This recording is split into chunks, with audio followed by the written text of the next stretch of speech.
Hello mga palangga, kamusta kayong lahat? Welcome po sa ating Pangasinan. Ayan, nandito ako mga palangga para ipakita ko sa inyo yung aking shop na pinagtatrabahuan. Anyway, kung bago ka pa lang sa aking channel ay wag na wag mong kalimutan mag-subscribe. Ayan.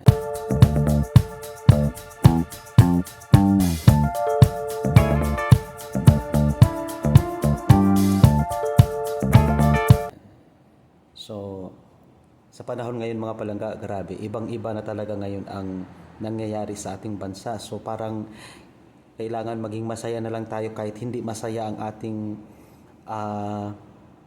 bansang Pilipinas. Dahil sa lugmok na lugmok tayo sa kahirapan, sa mga nangyayari. So, ito yung part na kailangan na rin nating magpakasaya. So, itong aking channel ay ginagawa ko ito para sa lahat na makita ninyo kung ano yung ginagawa natin. Hindi ibig sabihin na gawa-gawa lang tayo ng kwento. Siyempre, busog ako eh. Siyempre, gawa-gawa din tayo ng na mag-research din tayo sa mga bagay-bagay.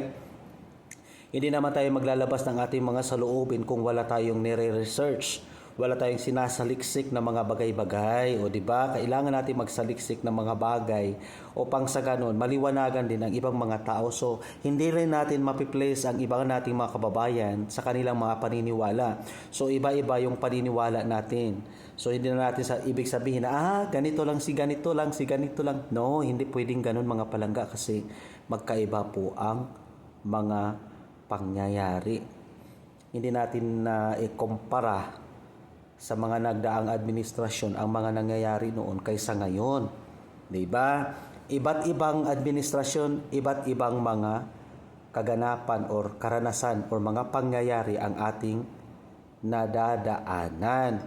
So, kailangan din natin magsipag, huwag tayong maging tamad, kailangan natin magtrabaho.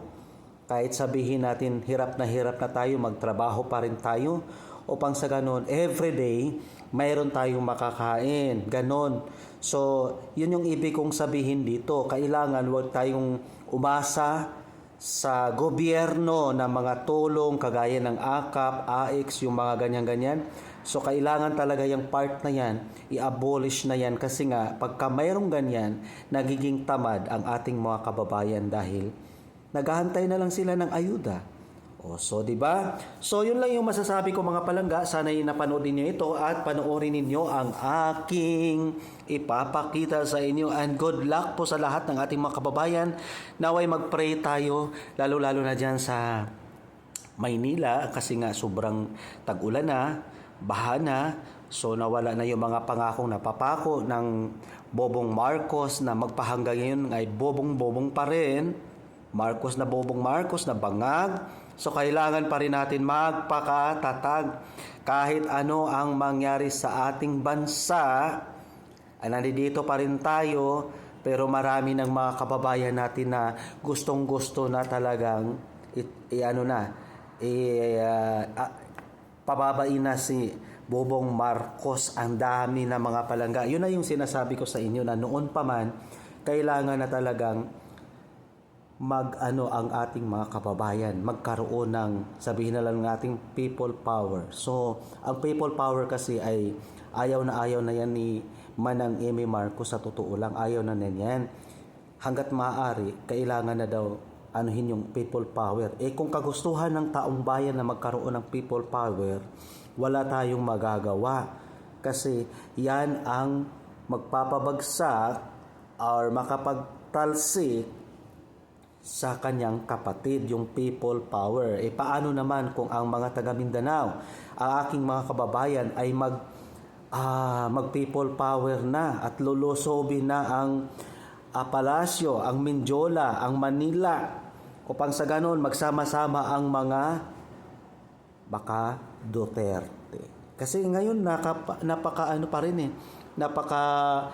very powerful pa rin ang mga Duterte. Kahit anong sabihin ng mga bangag, hindi pa rin talaga matanggap ng mga kabangagan na yan. Kasi hanggang ngayon, bangag pa rin sila. Hindi nila matatanggap yan. Ganon. So ito na mga palangga, panoorin ninyo ang aking pinagtatrabahuan. At maraming salamat. Kung bago ka pa lang, wag mong kalimutan mag-subscribe sa aking YouTube channel, Pangasinan. Maraming salamat po. Panoorin natin mga palangga. Ayan mga palangga, yung ating mga bulaklak. Ayan, fresh from the farm. O, di ba ang ganda? Mayroon tayo naka-ready dito na Casablanca bouquet. Yan. Oh.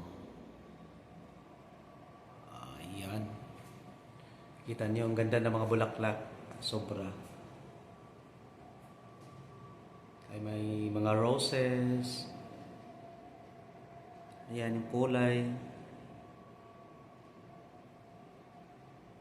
Ganyan mga palangga. Pero konti na lang yan. Tapos dito na part, dito naman yung mga ano natin. Yung ibang color. Yan. Tapos dito na area guys. Ipapakita ko sa inyo yung mga ano natin ulit, no? Mga display natin. Ito yung mga display ko na magpahanggang ngayon ay andyan pa rin. Pero mga bago na yan mga palangga, no? Yung iba kasi nabenta na, binili na yung iba. Tapos mayroon tayong mga plastic flowers. Ayan. Kikita niyo yan. Tapos ito yung upuan na magpahanggang ngayon ay hindi na ako nakaupo dyan. Sa ilang taon, ilang buwan ko na, hindi ako nakaupo dyan. So mayroon tayong bouquet dito na plastic flowers. Ginawa ko talaga ito mga palangga. Yan. So mayroon pang isa. Tapos mayroong satin na akala mo totoo, no? Pero hindi ito totoo. Ito ay satin na tela. Ginawang roses. Ito naman part na to mga palangga, ito yung part na ginawa, na magpahanggang ngayon ay akala ko kukuhanin na ng customer. Hanggang ngayon hindi pa rin kinukuha. So dito na area, yan mga plastic flowers. Kung inyong napapansin, ayan. Yan. May mga naka-ready tayo na bouquet for wedding, ganyan. So, ito naman na area guys, mayroon tayong perfume, mga kung ano-ano dyan. At ito yung pinadisplay ng Kurimaw. Hindi naman binibili ng customer. Bakit pa bibili sila? Doon na lang sa mall daw, sabi ng customer. Nagtataka lang talaga ako mga langga. Ayan, ang gaganda pa naman sana. Ang mahal kasi ng presyo. So ito namang part na ito mga langga. Ito ang ginagawa ko. Ito ay fresh flowers. O di ba ang ganda? Tapos dito naman ang area. Magkaiba ang niya mga langga. Pag wrapping. Ayan. Ito pa oh. So, ganyan ang ginagawa natin. Mayroon tayo naka-ready na yan. Tapos ito na area, andayan. May printer, may tayo dyan. Mayroon pa din dito na part. Yan. Tapos sa likod, anyan yung mga pang-wrapping. So, piniflex ko ito para makita ninyo yung ating ginagawa. Yan. Tapos dito na area naman, ito yung part ng cashier. Ito siya, dito talaga na part na to, hindi ako nagbubukas ng tawag na yan, yung sa cashier. Never ko talagang binubuksan kahit may susi yan dyan dahil alam ko ang karakas ng mga pag-uutak o pag-iisip ng mga tao or yung may-ari dito. Ayan. Hindi ako nagbubukas talaga dyan mga langga kasi iba ang ano nila, iba ang ano niya sa akin. Kaya pag mayroong nagbayad, sa ATM lang talaga. Kung mayroon mang cash, walang problema kung may cash, basta may barya na diretso. Ganun lang talaga mga langga. Kasi kung sasabihin na babarya mo doon sa lupa, hindi. Ganun, hindi. Ayaw ko talaga. Ganun.